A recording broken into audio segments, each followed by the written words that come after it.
Vitor Fernandes de Física e nós estamos em mais um encontro para a videoaula. Na aula de hoje, nós conversaremos sobre um assunto chamado movimentos verticais no vácuo.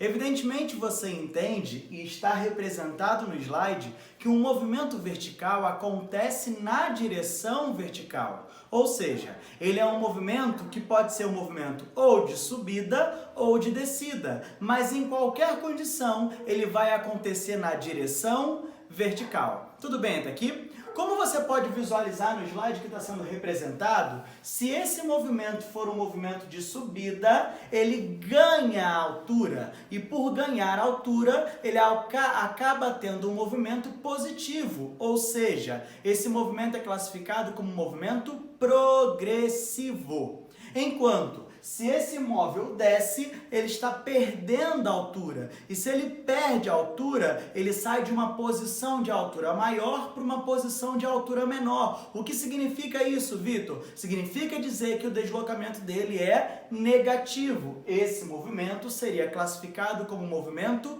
retrógrado. Mas eu preciso que você compreenda que todo e qualquer movimento vertical no vácuo acontece em função da presença de um elemento chamado aceleração da gravidade. O que é a aceleração da gravidade? A aceleração da gravidade é uma aceleração aplicada ao móvel em função da presença de um campo gravitacional. Como a Terra gera em torno de si um campo gravitacional, nós sofremos, enquanto estamos nesse campo gravitacional, através de uma força, uma aceleração chamada aceleração da gravidade, que você conhece como sendo na Terra como 9,8 aproximadamente, mas na maioria das vezes nos nossos exercícios nós vamos utilizar a gravidade como sendo 10 metros por segundo ao quadrado. Vitor, tem uma coisa que está me intrigando. Por que o movimento ele é chamado de movimento no vácuo?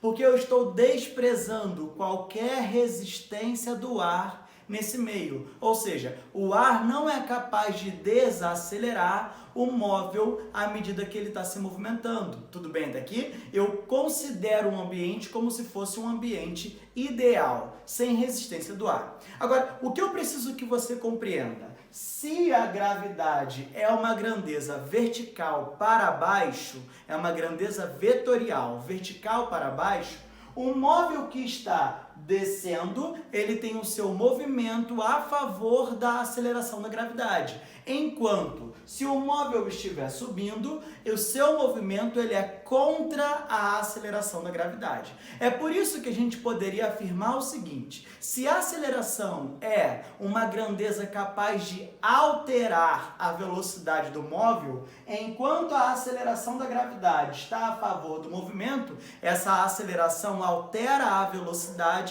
aumentando. Se a aceleração está contra o movimento, essa aceleração altera a velocidade diminuindo. Tudo bem até aqui? Por exemplo, olha para cá. Quando eu olho para um móvel se movimentando verticalmente para baixo, sob a ação da gravidade, ou seja, a favor da aceleração da gravidade, esse móvel tem a sua velocidade aumentada, ou seja, a sua velocidade aumenta. Enquanto que, se esse móvel se movimenta no movimento contra a aceleração da gravidade, a sua velocidade ela acaba diminuindo. Olha, a gente consegue ver isso com muita facilidade. Se eu jogo qualquer objeto para cima, ele vai subindo, subindo, subindo, subindo, subindo, até parar, ele para e depois ele faz o quê? Desce, aumentando a sua velocidade. Beleza até aqui? Então o movimento vertical é todo esse movimento que acontece na direção vertical, só que ele pode ser um movimento para cima ou para baixo. Se ele for um movimento para cima, ele é um movimento contra a aceleração. O movimento contra a aceleração ele é classificado como um movimento retardado. Se ele for um movimento para baixo, ele é um movimento a favor da aceleração da gravidade, também conhecido como movimento acelerado. À medida que o tempo vai passando, a velocidade do móvel vai aumentando. Beleza? Tudo bem? Agora, o que eu preciso que você compreenda? Todo movimento vertical, como ele acontece em função de uma aceleração da gravidade, e como a aceleração da gravidade não muda... Peraí. Você está falando que essa aceleração é constante? Sim. Você está falando que ele só se movimenta na vertical, então ele é retilíneo? Sim. Se a aceleração é constante, a velocidade sempre varia na mesma forma. Ou seja, nós estamos admitindo que o movimento vertical, ele também pode ser classificado como um movimento retilíneo uniformemente variado. É por isso que eu posso utilizar nas equações de movimento verticais exatamente as equações do movimento retilíneo uniformemente variado. Peraí, Vitor, deixa eu ver se eu entendi. Você está falando que o movimento vertical, na verdade, é um movimento retilíneo uniformemente variado? Sim. Só que a única diferença é que agora esse movimento retilíneo uniformemente variado não está sendo mais estudado na horizontal, ele está sendo estudado na vertical. E aí, como eu estudo ele na vertical, a minha posição S troca e passa a ser uma posição H de altura. A minha aceleração A troca e passa a ser uma aceleração G da gravidade. Então, na verdade, eu vou pegar todas essas equações aqui, que são as equações do meu M, R e o V, e vou substituir pelos elementos a aceleração pela gravidade e o S pelo H. Então, no lugar desse S aqui, vai passar a ter delta H. No lugar da aceleração, vai ter a aceleração da gravidade, G. No lugar dessa aceleração aqui, vai ter o G. No lugar dessa aceleração aqui, vai ter o G. E no lugar do delta S, vai ter o delta H. É por isso que nós podemos afirmar que as equações dos movimentos verticais no vácuo, elas na verdade acompanham exatamente as equações do M, R e o V, só substituindo os elementos aceleração e altura, posição. Beleza até aqui? Tudo bem? Olha, ei, eu estou querendo que você compreenda que eu não quero que você fique decorando novas equações. A única coisa que você precisa entender é identificar o tipo de movimento. Se você entende que um movimento vertical é um movimento retilíneo uniformemente variado, você tem as equações que você já conhecia do MRUV para serem aplicadas exatamente nessa característica. Tudo bem até aqui? Beleza? Então, todo e qualquer movimento vertical no vácuo pode ser estudado como se fosse um movimento retilíneo uniformemente variado, sendo que eu vou substituir no lugar da aceleração a gravidade, no lugar da posição S, a posição H. Então, fica delta H e aceleração G. Tudo bem até aqui? Beleza? Agora, o que eu preciso que você compreenda? Nesse momento, nós vamos estudar tipos de movimentos verticais. Por exemplo, o primeiro deles será conhecido como queda livre. Quando que ocorre a queda livre, Vitor? Sempre que um corpo é abandonado, ou seja, deixa-se cair. E se ele está sendo abandonado, ele está partindo do repouso e com uma velocidade zero, ele acaba despencando. Tudo bem até aqui? Então, uma condição para que um corpo esteja em queda livre é que ele seja abandonado, ou seja, a sua velocidade inicial é necessariamente igual a zero. Outro ponto que é muito importante que você compreenda: se o corpo está em queda, o seu movimento é de descida. E se é de descida, esse movimento tem uma aceleração da gravidade ao seu favor. Tudo bem até aqui? Beleza? Então, à medida que ele está caindo, a aceleração da gravidade está fazendo com que ele aumente ou diminua a sua velocidade. Evidentemente, aumente a sua velocidade. Então, eu entendo que ele parte de uma velocidade inicial igual a zero e à medida que ele vai caindo, à medida que o tempo vai passando, a sua velocidade vai aumentando a uma taxa constante. Para pensar junto comigo agora. Presta atenção. Se eu entendo que a aceleração da gravidade vale 10 metros por segundo ao quadrado. O que significa isso? A cada 1 segundo, a velocidade varia 10 metros por segundo. Então ele partiu do repouso, velocidade inicial, 0. Em 1 segundo ele atinge qual velocidade? 10, porque varia de 10 em 10. Em mais 1 segundo, 20. Em mais 1 segundo, 30. Em mais 1 segundo, 40. E daí por diante. Então essa velocidade está aumentando de 10 em 10. Beleza até aqui? Tudo bem? Como eu entendo que na queda livre a velocidade inicial do móvel é 0, eu vou pegar aquelas equações do meu movimento vertical que você acabou de ver aqui junto comigo e vou compreender que aonde está a velocidade inicial vale 0. Então 0 vezes qualquer coisa, zerou. Ó, a velocidade inicial vale 0. Ó, a velocidade inicial ao quadrado vai valer 0. Então todos esses elementos serão substituídos pelo valor 0. Preciso colocar o 0? Não. É por isso que nesse momento nós trabalhamos com uma equação reduzida. Espera aí, Vitor, deixa eu ver se eu entendi. Quando nós trabalhamos com movimentos verticais, é essa equação aqui que eu trabalho, ó, beleza. Mas quando esse movimento trata-se especificamente de um movimento chamado queda livre, eu já sei que a velocidade inicial do móvel é 0. E aí eu posso ter um desdobramento da equação, o que me dá uma equação reduzida. Olha, ΔH igual a GT ao quadrado sobre 2, onde ΔH é o deslocamento em altura e o T é o tempo, G a aceleração da gravidade. V igual a GT e V ao quadrado igual a 2 vezes G vezes ΔH. Evidentemente, essa última equação você conhece como equação de Torricelli. Agora, qual é a nossa maior dificuldade? A aplicação. Por quê? Porque na aplicação eu tenho que juntar o conceito interpretativo físico com a aplicação de uma equação matemática. Beleza? Tudo bem? É por isso que eu separei esse momento aqui, ó, junto com vocês. Suponha que eu tenho um corpo, esse ponto material, em laranja, que está sendo abandonado. Opa! Se ele está sendo abandonado, ele já está no movimento chamado queda livre. Então, sua velocidade inicial é 0. Está sendo abandonado de uma altura de 20 metros, em um local onde a aceleração da gravidade vale 10 metros por segundo ao quadrado. Que local é esse? Terra. Ah, Vitor, então se eu estivesse trabalhando com o campo gravitacional da Lua, seria outra aceleração da gravidade? Sim. Se eu estivesse trabalhando com o campo gravitacional de outro satélite, de outro planeta, seria outra aceleração da gravidade? Sim. Tudo bem até aqui? Beleza? O que eu entendo é que nesse momento, como nós estamos na Terra, a gravidade será adotada aproximadamente igual a 10 metros por segundo ao quadrado. E aí, diante dessa proposta em que um corpo está sendo abandonado de uma altura de 20 metros, num local onde a aceleração da gravidade vale 10 metros por segundo ao quadrado,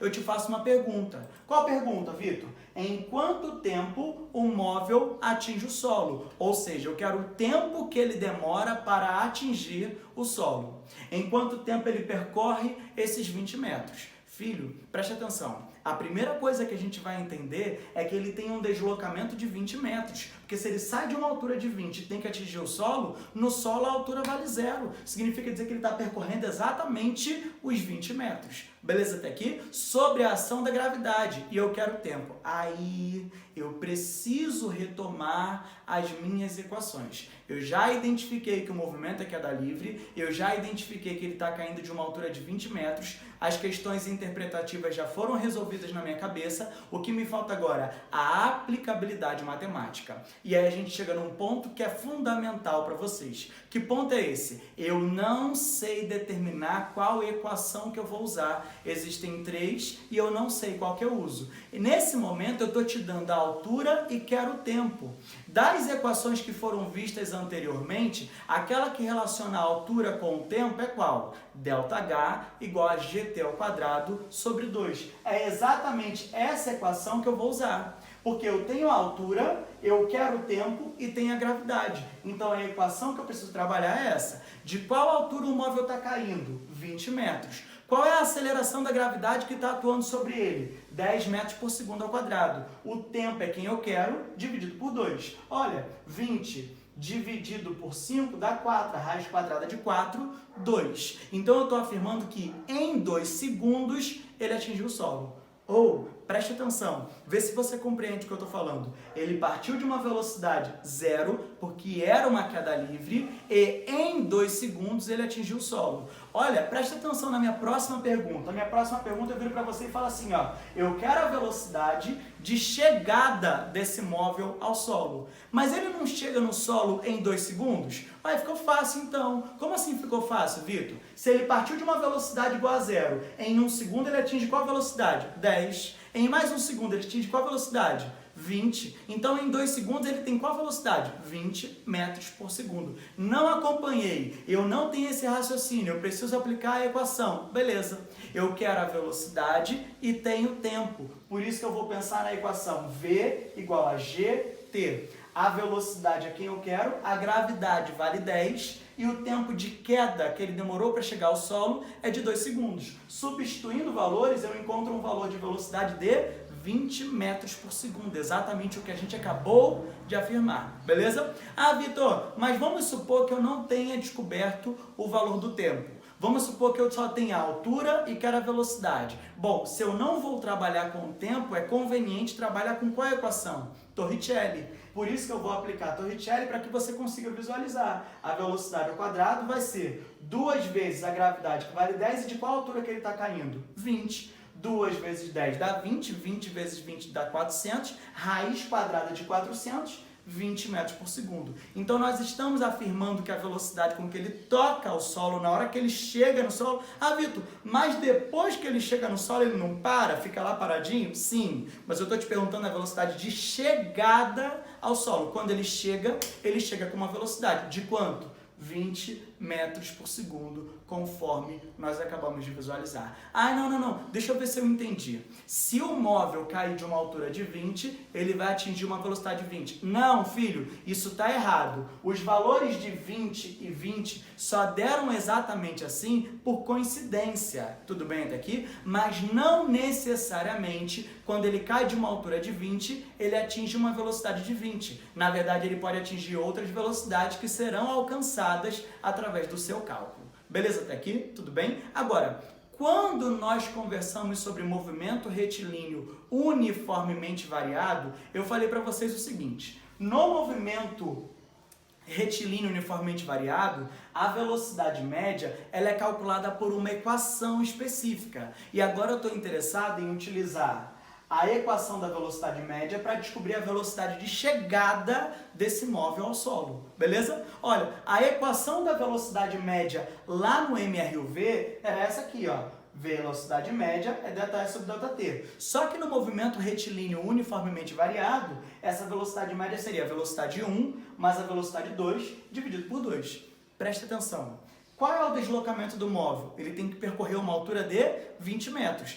Em quanto tempo? Eu já descobri que é um tempo de 2 segundos, então 20 sobre 2. Com qual velocidade ele está partindo? Uma velocidade de 0. Qual a velocidade que ele vai chegar? É quem eu quero descobrir, dividido por 2. Beleza, tá aqui? Se eu substituo valores, ó, cortei o 2 com 2. O 0 somado com alguma coisa não vai servir de nada. Ou seja, a velocidade final vale 20 metros por segundo. Beleza até aqui? Tudo bem? Então agora eu estou te dando opções de calcular essa velocidade de chegada ao solo através da relação da velocidade com o tempo, através da relação da velocidade com o deslocamento, estou falando de Torricelli, mas também através de uma equação chamada equação da velocidade média no movimento retilíneo uniformemente variado.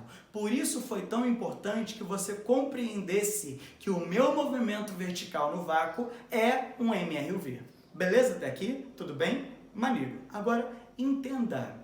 Eu sei que o móvel, em 2 segundos, de acordo com o meu cálculo, percorreu 20 metros. Mas em 1 segundo ele percorreu quantos metros?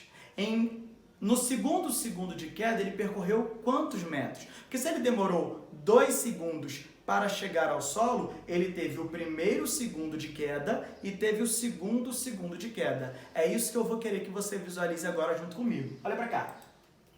Eu compreendo que no primeiro segundo de queda, ou seja, em 1 segundo de queda, aplicando essa equação vai ser 10 vezes 1 ao quadrado dividido por 2. 1 ao quadrado, 1. 1 vezes 10, 10 dividido por 2, 5. Então, em 1 segundo, ele andou 5 metros. Em 2 segundos, ele vai andar quanto? Vou aplicar de novo a equação. 2 ao quadrado, 4. 4 vezes 10, 40 dividido por 2, 20 metros. Então, em 2 segundos de queda, ele andou 20 metros. Beleza até aqui? Tudo bem? Em 3 segundos de queda, ele iria andar quanto, Vitor? Ó, 3 ao quadrado, 9. 9 vezes 10, 90. Dividido por 2, 45. Então, eu estou afirmando que em 1 segundo, ele andou 5 metros. Em 2 segundos, ele andou 20 metros. Em 3 segundos, ele andou 45 metros. Mas presta atenção na diferença do meu discurso agora. No primeiro segundo de queda, ele andou quanto? 5 metros, porque foi 1 segundo de queda. No segundo segundo de queda, existe uma diferença no discurso em 2 segundos e no segundo segundo de queda. Quando ele cai em 2 segundos, ele tem 1 segundo de queda e o segundo segundo de queda. Tudo bem até aqui? Se eu entendi que em 2 segundos ele anda um total de 20 metros, é porque no primeiro segundo ele andou 5 e no segundo segundo ele andou quanto? 15 metros. Beleza? Se em 3 segundos de queda ele anda 45 metros, é porque no primeiro segundo ele andou 5, no segundo segundo ele andou 15 e no terceiro segundo ele andou quanto? Daqui para cá, 25 metros. Peraí, se eu estabeleço que esse é o meu valor de referência, eu sei que esse cara aqui é o que desse? 3 vezes 5. Tudo bem até aqui? Beleza? Esse cara aqui é o que desse? 5 vezes 5. Ou seja, se eu chamo esse cara de D, esse cara aqui vai ser quem? 3D. E esse? 5D. E o próximo? Se você reparou bem, é sempre um número ímpar vezes o fator de referência. 1 vezes 5, 3 vezes 5, que dá 15, 5 vezes 5, que vai dar 25, o próximo vai ser o quê? 7 vezes 5, o próximo vai ser o quê? 9 vezes 5, e o outro? 11 vezes 5, e daí por diante. A esse conceito nós chamamos de proporção de Galileu. Tudo bem até aqui? O que Galileu está afirmando? Que no primeiro segundo de queda de um móvel, ele vai andar uma distância D. Não é mais 5, vou supor que seja D. Tudo bem? No segundo segundo de queda, Galileu está afirmando que ele está percorrendo uma distância de 3 vezes D, ou seja, 3 vezes aquilo que ele andou no primeiro segundo de queda. No terceiro segundo de queda, ele vai andar 5 vezes D. E no quarto segundo, quinto segundo, daí por diante. Tudo bem até aqui? É por isso que nós podemos montar um gráfico representativo dessa proporção de Galileu. O gráfico está relacionando a velocidade e o tempo. Você entende que quando o móvel está percorrendo uma queda livre, a gravidade na Terra, por exemplo, vai ser de 10 metros por segundo ao quadrado. Então, a cada 1 segundo, ele vai aumentar a velocidade de 10 em 10, de 10 em 10. Tudo bem até aqui? No primeiro segundo, ele andou quanto? D, conforme eu havia falado. No segundo segundo, de 1 para 2, ele vai andar quanto? 3D. No terceiro segundo, de 2 para 3, ele vai dar quanto? 5D. Tudo bem até aqui? Beleza? O que é mais importante para mim nesse momento? Que você compreenda o conceito da queda livre e compreenda as aplicações dessa queda livre. Tudo bem? Eu espero que com essa aula você tenha entendido o conceito da queda livre e consiga aplicar os exercícios desse módulo. Um grande abraço, nós nos vemos no próximo